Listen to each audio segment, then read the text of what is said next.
Здравейте, приятели! Днеска ще отговоря на въпроса какво е поклонението. За мен е поклонението, когато се събудиш сутрин, е да го хвалиш, да му пееш песни, защото той ти е дал въздух, той ти е дал кръвта, която капи във вените ти.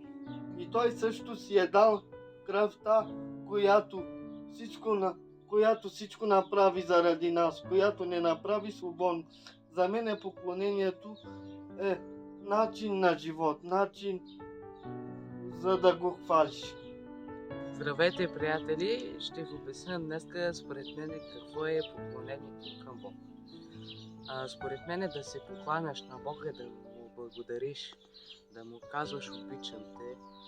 Това е жертва, че отделяш време от своето си да му кажеш, че го обичаш, да му благодариш, да ряваш, казваш му обичам те, благодаря, че си ме създал, че ми дава живот, че си ми дал семейство. И ако нямате семейство, че си ми дал приятели, ако нямате приятели, че си ми дал някой.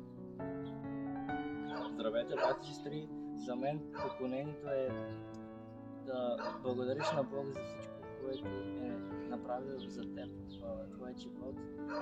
Нужно е към Бог да се покланяме с дух и истина, защото на Него принадлежи цялата слава.